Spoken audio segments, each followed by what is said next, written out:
Hello everyone, I Kuldeep welcome you all to today's 20 GK question specifically curated from today's Hindu newspaper as well as the Indian Express। तो कुछ ये important 20 GK questions है जो हम आपको रोज provide करते हैं। प्लीज जो भी इंपॉर्टेंट क्वेश्चंस आपको लगे इनको नोट डाउन करिए and before I answer it try to answer it on your own कि भाई इसको आप आंसर कर पा रहे हैं या नहीं कर पा रहे हैं। Okay, so let's start with the first question.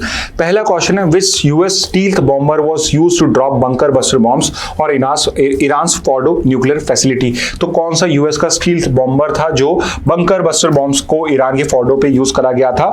तो इफ वी नो कि कौन सा बॉम्बर है, उस एयरक्राफ्ट का नाम पूछा गया और उस एयरक्राफ्ट का नाम था B-2 स्पिरिट। तो करेक्ट आंसर फर्स्ट का ऑप्शन डी हो जाएगा। नेक्स्ट पे आते हैं which cruise missile was launched by US submarines at Natanz and Isfahan nuclear sites. तो इफ यू रिमेंबर न्यूज़ में मैंने स्पेसिफिकली पॉइंट आउट करा था कि यहाँ पे B-2 बॉम्बर की बात हो रही है, उस बॉम्ब MOP की बात हो रही है, बट यहाँ पे एक और मिसाइल भी यूज करी गई, वो है टॉम हॉक मिसाइल्स, जो बेसिकली क्रूज मिसाइल आपने नाटांज और इस्फहान न्यूक्लियर साइट्स के लिए यूटिलाइज करी थी। तो 2 का करेक्ट आंसर ए हो जाएगा। नेक्स्ट पे आते हैं which of the following is not one of the Iranian nuclear sites targeted bye US air strikes. तो अगेन आपको 3 साइट्स हैं वो पता होनी चाहिए। One of these is not that one side and I am sure आपको अब याद हो गई होगी कि फॉर्डो, इस्फहान और नाटांज आर द 3 साइट्स। बुशहेर जहां पे एक उनका एयरपोर्ट तो है और उसको इजराइल ने टारगेट करा है, but this is not a nuclear site. Okay, तो करेक्ट आंसर थर्ड का हो जाएगा सी। नेक्स्ट पे आते हैं the strait of Hormuz connects which of the following water bodies. Straight of Hormuz जो है वो किन 2 वाटर बॉडीज को कनेक्ट करता है? So it connects gulf of Oman and Persian gulf. तो अगर आप ऑप्शन देखेंगे option B is going to be the correct answer. Try to find out कि इन सबको भी कोई चीज कनेक्ट करती है या नहीं करती है। नेक्स्ट पे आते हैं the strait of Hormuz lies between which 2 countries, किन 2 कंट्रीज के बीच में। तो अगेन मैंने आपको ये स्पेसिफिकली बताया था कि अगर 3 कंट्रीज हैं जो बेसिकली इसको बॉर्डर करती हैं, एक कंट्री स्लाइटली ही करती है, मैं इसलिए नहीं बता रहा, एक और क्वेश्चन है इसी टाइप पे, but it is primarily Iran and Oman जिसके बीच में स्ट्रेट ऑफ हॉर्मुज लाई करता है। ओके, तो 5th का करेक्ट आंसर हो जाएगा ऑप्शन ए।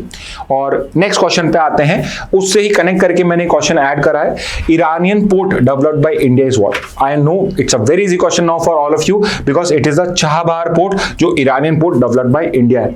बंदर Abbas is the other port जो इंडिया का डेवलप नहीं है। अगेन मैं रिपीट कर रहा हूं, बंदर अब्बास उनका मेन पोर्ट है ईरान का। तो कभी कंफ्यूज मत हो जाना कि बंदर अब्बास देखा और आपने उसको टिक कर दिया। It's the most important port of Iran बंदर अब्बास, और चाबहार पोर्ट है जो सेकंड इंपॉर्टेंट पोर्ट है जो इंडिया डेवलप कर रहा है। तो यू शुड नो कि चाबहार पोर्ट डेवलप कर रहा है, बट उस चाबहार पोर्ट के अंदर में 2 बड़े टर्मिनल्स हैं जिसमें से एक टर्मिनल को इंडिया यहां पे डेवलप कर रहा है। तो the terminal developed by India Chabahar port is called, it is known as Shahid Beheshti terminal. Now आपके लिए यहां पे टारगेट या आपके लिए यहां पे होमवर्क ये है कि एक तो शहीद बेहेस्ती टर्मिनल है, दूसरा जो टर्मिनल है वो टर्मिनल इन 3 में से नहीं है। वो टर्मिनल का नाम क्या है जो इंडिया उसको रन नहीं कर रहा है? ओके, तो 7 का करेक्ट आंसर डी है। और शहीद बेहेस्ती के अलावा चाबहार पोर्ट पे दूसरा टर्मिनल का नाम क्या है? नेक्स्ट पे आते हैं which of the following country is not directly adjacent to the strait of Hormuz. इनमें से कौन सी कंट्री है जो स्ट्रेट ऑफ हॉर्मुज से एडजेसेंट नहीं है? तो ईरान और ओमान तो हमें क्लियर हो गया कि ये प्राइमरली है और स्लाइटली यूएई का बॉर्डर भी उससे टच होता है। सो कतर इज वन कंट्री जो यहां पे स्ट्रेट ऑफ हॉर्मुज से डायरेक्टली एडजेसेंट नहीं है। नेक्स्ट पे आते हैं what is the name of Iran parliament. तो ये भी हमने डिस्कस करा है। तो ईरान की जो लेजिस्लेटिव बॉडी है, जो ईरान की पार्लियामेंट आप कह लीजिए, उसको एक्चुअल में क्या बोला जाता है? तो जैसे इंडिया की पार्लियामेंट को सांसद बोला जाता है, वहां की सांसद को बोला जाता है मजलिस।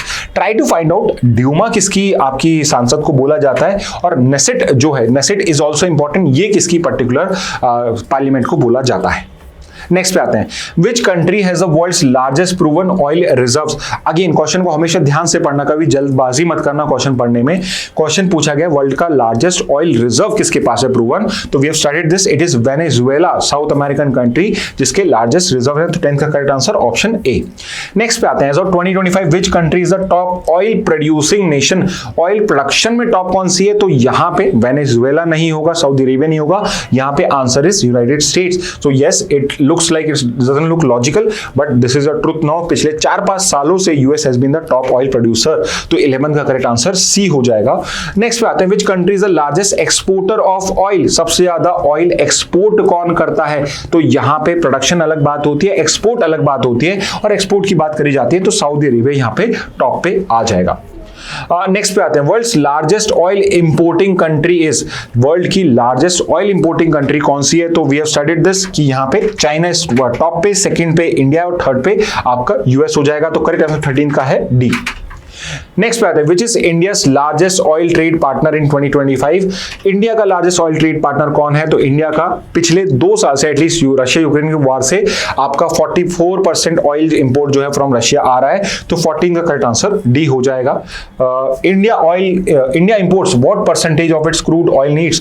क्रूड ऑयल जो हम इंपोर्ट करते हैं उसका कितना परसेंट इंडिया आपका इंपोर्ट करता है? क्रूड ऑयल का जो रिक्वायरमेंट इंडिया का, उसका कितना परसेंट इंडिया इंपोर्ट करता है? तो करीब करीब 80% जो ऑयल है वो इंडिया को इंपोर्ट करना पड़ता है। इट इज ओनली 20% जो हम लोकली प्रोड्यूस कर पाते हैं। नेक्स्ट पे आते हैं, after the Ukraine war what percentage of India's crude oil comes from Russia? तो मैंने पहले आंसर कर दिया, 40 से 44% इज द आंसर। 16 का करेक्ट आंसर डी हो जाएगा। नेक्स्ट पे आते हैं, which of these oil supply routes bypasses the strait of Hormuz? तो इसमें से कौन सा वो ऑयल सप्लाई है जो बाईपास कर जाता है आपके स्ट्रेट ऑफ हॉर्मुज का? तो यहां पे बात करी जा रही है कि अगर स्ट्रेट ऑफ हॉर्मुज को आप यूज नहीं कर सकते तो कौन सा वो पर्टिकुलर रूट है जो आप यूज करोगे ऑयल ट्रांसपोर्ट के लिए? तो वो रूट हो जाएगा आपका सूज कैनाल का। ओके, तो 17 का करेक्ट आंसर हो जाएगा ऑप्शन ए। नेक्स्ट पे आते हैं, which country leads in all 5 sectors of the critical and emerging technologies index? तो यहां पे ये आपको अगेन उसी तरह पॉइंट आउट कर रहा है कि टॉप कंट्री, जो टॉप 5 सब में टॉप कंट्री है वो कौन सी है? तो टॉप पे आपकी यूएस है, सेकंड के ऊपर पे चाइना है, इंडिया कहीं पे 7th, कहीं पे 10th है। ओके, तो बायोटेक के अंदर में कौन सी रैंक कंट्री फर्स्ट आ जाएगी? तो it's again going to be USA. Next पे आता है, which international convention establishes airline liability in the case of death और इंजरी टू द पैसेंजर? तो कौन सा वो इंटरनेशनल कन्वेंशन है अगर किसी पर्टिकुलर एयर पैसेंजर की डेथ हो जाती है इन फ्लाइट या because of negligence of the aircraft carriers, तो उस पर्टिकुलर केस में कौन सा वो पर्टिकुलर आपका कन्वेंशन है जो डील करता है? तो हमने इसको भी ढंग से पढ़ा है, that is the Montreal convention of the year 1999। तो ईयर भी इंपॉर्टेंट है इसका, तो मॉन्ट्रियल कन्वेंशन 99 है जो आपका एयर लाइन लाइबिलिटी से डील करता है। ओके, तो 20 का करेक्ट आंसर हो जाएगा ऑप्शन सी। ओके, तो स्टूडेंट्स ये थे important 20 GK questions from today's Hindu and Indian express. In case आपको लगता है कोई और इंपॉर्टेंट क्वेश्चन या कुछ और इंपॉर्टेंट क्वेश्चन आप बना सकते हो, उसका आंसर आप जानना चाहते हैं, तो आप कमेंट बॉक्स में आंसर करिए, हम उसको भी वहां पे आंसर कर देंगे। So with this message let's end today's session. Thank you and have a very nice day.